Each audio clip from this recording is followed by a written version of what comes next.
वालेकुम सभी को। आज की सबसे बड़ी खबर जो है वो है मुंबई के धारावी से। जी हाँ, मुंबई के धारावी में मस्जिद का एक हिस्सा तोड़ने के लिए बीएमसी टीम पहुंची थी आज सुबह 9 बजे। लेकिन वहां पर 50,000 से ज्यादा मुसलमानों का जमावड़ा हुआ, जिसके बाद मस्जिद को ना तोड़ने का फैसला लेकर के वहां से बीएमसी टीम बैरंग वापस चली गई। जी हाँ, 50,000 से दावा किया जाता है कि 50,000 से ज्यादा मुसलमानों ने मस्जिद को चारों तरफ से घेर लिया और उन्हें ना तोड़ने दिया जो बीएमसी की टीम आई थी, क्योंकि वो एरिया बीएमसी के कंट्रोल में ही नहीं आता था। लेकिन बीएमसी टीम पहुंची थी उस मस्जिद को तोड़ने के लिए।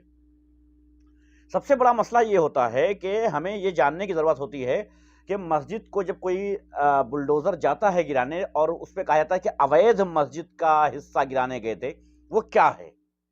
लोगों को यह समझ में आता है कि शायद दूसरे जमीन पर कब्जा करके मस्जिदों को बना लिया गया है, दूसरी सरकारी जमीन या पब्लिक की जमीन को कब्जा करके मस्जिद बना लिया गया है, इसलिए वो अवैध मस्जिद का कब्जा बताया जाता है। सबसे पहले मैं ये बता दूं कि ऐसा कुछ नहीं है।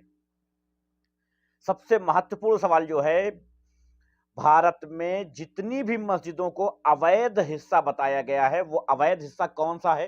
वो अवैध हिस्सा है कि पहले मस्जिद बनी हुई है, उस मस्जिद के ऊपर जो दूसरा या तीसरा तल्ला, दूसरा या तीसरा फ्लोर जो बनाया गया है, वो रजिस्टर्ड नहीं है। ये है अवैध।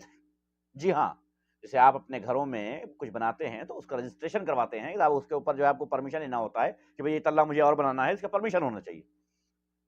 वो परमिशन नहीं होने के कारण इसको अवैध बताया जाता है, ना कि जमीन। अवैध जमीन पर मस्जिद नहीं है, बल्कि मस्जिद पर कोई एक हिस्सा, कोई एक फ्लोर ऐसा है जो कि जिसका रजिस्ट्रेशन नहीं है, जिसका परमिशन नहीं है, इसलिए उसको अवैध मस्जिद का हिस्सा बताया जाता है। तो मैं सबसे पहले इसलिए ये बात क्लियर कर देना चाहता हूं ताकि लोगों में ये जो मिसअंडरस्टैंडिंग बैठ गई है कि अवैध मस्जिद, अवैध मस्जिद, अवैध मस्जिद नहीं है।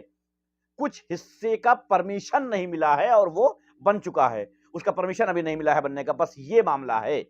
समझ रहे हैं आप? बस इतना सा मामला है और कोई मामला नहीं है।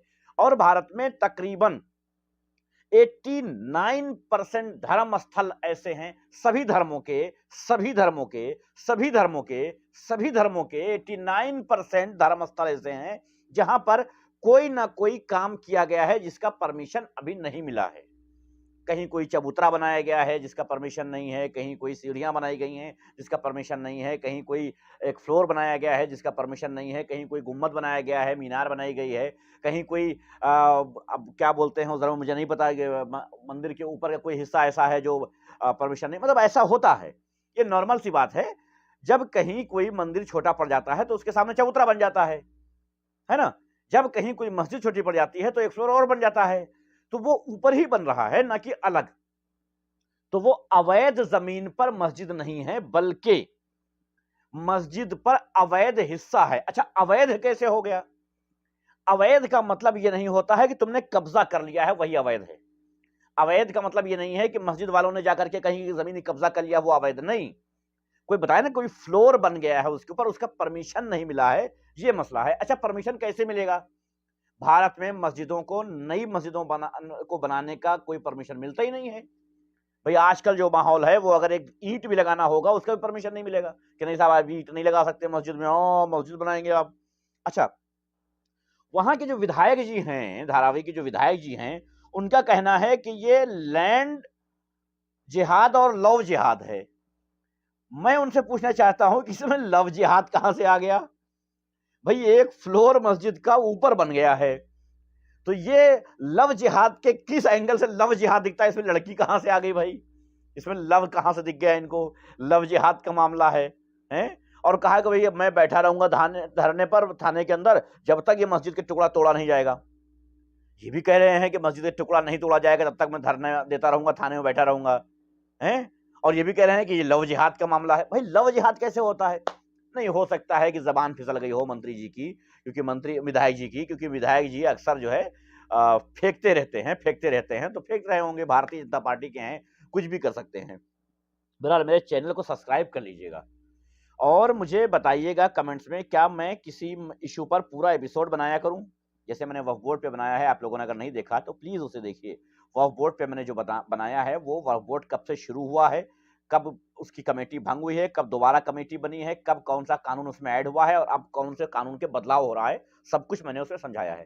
तो अगर आप चाहते हैं कि मैं हर इश्यू पर एक पूरा एपिसोड एक ही खबर पर रखा करूं तो मुझे जरूर कमेंट्स करें। बहरहाल चैनल को सब्सक्राइब कर लीजिएगा। तो ये मामला धारावी में है। जब 50,000 से ज्यादा की भीड़ वहां पर इकट्ठा हो गई, उसके बाद जब मीडिया वहां पर पहुंची तो पता चला कि उसमें सिर्फ मुस्लिम नहीं बल्कि हिंदू मुस्लिम सब हैं। और उन्होंने कहा कि भाई मुझे कोई किसी तरीके की तकलीफ ही नहीं है, मस्जिद पे अगर एक फ्लोर बन गया है तो मुझे क्या तकलीफ हो सकती है। भाई नमाज पढ़ने वाले कल अगर 500 थे और आज 800 हो गए हैं तो उन्हें मस्जिद की आवश्यकता थी, जमीन की आवश्यकता थी। सामने आसपास जमीनें नहीं थी कि उसमें बढ़ाया जाए, उन्होंने नहीं बढ़ाया। जाहिर बात है उनके पास जमीन नहीं थी तो उन्होंने नहीं बढ़ाया, लेकिन उन्होंने ऊपर बढ़ाया तो उसमें दिक्कत क्या है, इसका परमिशन दे देना चाहिए। ये हमारे हिंदू भाइयों ने वहां पर कहा मीडिया से। अब मीडिया क्या करती, अब मीडिया ने क्या किया कि उसको अलग एंगल से दिखाने की कोशिश की। अलग दिखाने की एंगल से ये कोशिश की कि उन्होंने सीधे तौर पे ये कह दिया कि मुसलमान लोग ही हिंदू बन करके आए हैं, मुसलमान लोग हिंदू बन करके आए हैं। नहीं, मैंने ये तो सुना था कि कोई नकाब पहन के यानी बुर्का पहन के चोरी कर ले, मैंने ये तो सुना था कि कोई दाढ़ी रख करके डकैती डाल ले, मैंने ये तो सुना था कि कोई नाम बदल करके मुस्लिम लड़कियों को फंसा। मैं ये देखता था अक्सर, मतलब सुनता रहता हूँ, लगातार खबरें आती रहती हैं, लेकिन ये पहली बार सुना कि कोई मुसलमान हिंदू बन के आ जाएगा मस्जिद के बारे में बोलने। भाई मस्जिद के बारे में बोल रहा हूँ, मुसलमान बन के बोलेगा भाई। क्या है भारतीय मीडिया का। मैं जी न्यूज के ऊपर एक बहुत बढ़िया वीडियो बनाना चाहता हूँ भाई। जी न्यूज के ऊपर मैं बहुत टॉप की वीडियो बनाना चाहता हूँ, मगर मैं थोड़ा सा सोचता हूँ पता नहीं आप लोगों को पसंद आए कि ना आए। जी न्यूज की जो खबरें हैं, मैं पिछले 1 महीने की सारी हेडिंग दिखाना चाहता हूं आप लोगों को, पढ़ना चाहता हूं आप लोगों के सामने, और मैं दिखाना चाहता हूं कि क्या चल रहा है। बहरहाल 1 हफ्ते का टाइम लिया है मस्जिद की कमेटी ने और कहा है कि 1 हफ्ते के अंदर मैं खुद इस फ्लोर को गिरा दूंगा जो फ्लोर का परमिशन नहीं है, लेकिन मैं पूरी मस्जिद को नहीं गिरने दूंगा। यह बहुत अच्छा फैसला है, ये मस्जिद कमेटी का बहुत अच्छा फैसला है। उन्होंने कहा कि बुलडोजर चला करके आप पूरी मस्जिद ढहाने आए हैं, ये नहीं होने देंगे। अच्छा, ये नहीं दिखाया मीडिया ने कि कमेटी ने ये कहा है कि साहब हम 1 हफ्ते का टाइम मुझे दीजिए, मैं वो फ्लोर गिरा दूंगा जिसका परमिशन नहीं है, लेकिन पूरी मस्जिद को विध्वंस नहीं होने दूंगा। तो बहुत अच्छा फैसला है। मैं इस फैसले को सिर्फ स्वागत ही नहीं करता हूं बल्कि धारावी के मुसलमानों की समझदारी को सलाम करता हूं। उन्होंने पूरी मस्जिद को गिराने से इनकार तो किया, जाहिर है, क्योंकि बाकी प्रदेशों में जो कुछ हो रहा है कि वो एक छोटा सा हिस्सा अवैध बताया जाता है और पूरी मस्जिद को शहीद कर दिया जाता है। तो उस एक पहल की इन्होंने शुरुआत की है कि भाई मैं खुद गिराऊंगा उस हिस्से को जो अवैध है, लेकिन पूरी मस्जिद को मैं नहीं शहीद होने दूंगा। तो बहुत बहुत शुक्रिया इस कमेटी का जिन्होंने इतनी समझदारी से काम लिया। और भारत के तमाम मुसलमानों से मैं कहता हूं कि थोड़ी सी समझदारी से काम लिया करो तो हर चीज का हल निकल आएगा। और भारतीय मीडिया की लानत, जो भारतीय मीडिया पर लानत होनी चाहिए, उसको ख्याल रखिएगा, उसको जरूर बताइएगा। बहरहाल दूसरा मसला यह भी है कि अभी इजराइल और लेबनान, जैसा कि आप जानते हैं, लगातार हिजबुल्लाह और इजराइल के मामले चल रहे हैं। इसके ऊपर मैंने उस दिन वीडियो भी डाली थी और उसके बाद आज फिर मुझे वीडियो डालना है, इसके ऊपर मैं डालूंगा। 130 से ज्यादा मिसाइलें आज हिजबुल्लाह ने दाग दी है इजराइल के ऊपर, और इजराइल ने पलटवार में 39 मिसाइलें दागी हैं। 39। इजराइल के कई जगह तो ऐसे हो गए, कई हाईवे तो ऐसे हो गए कि चलने लायक ही नहीं बचे, खत्म हो गए हैं। लेकिन क्या है कि वो कहते हैं खिसियानी बिल्ली खंबा नोचे, ऐसे गांव में कहावत है। तो साहब कितना भी नीचे आ जाएं वो कहेंगे साहब मैं तो जीत रहा हूं, मैं तो जीत रहा हूं। वही नौटंकी चल रही है, वही नौटंकी चल रही है। और इंशाअल्लाह बहुत जल्दी ये खबर मिल जाएगी, जैसा कि ट्रंप ने कहा है कि अगर मैं प्रधानमंत्री नहीं बना, सॉरी राष्ट्रपति नहीं बना, तो 2 महीने के अंदर इजराइल खत्म हो जाएगा। तो इंशाअल्लाह आमीन। तो इसके ऊपर भी इंशाअल्लाह वीडियो जल्दी आपको मिलेगी। बहुत बहुत शुक्रिया आप सबका, धन्यवाद। उम्मीद करता हूं अच्छे होंगे।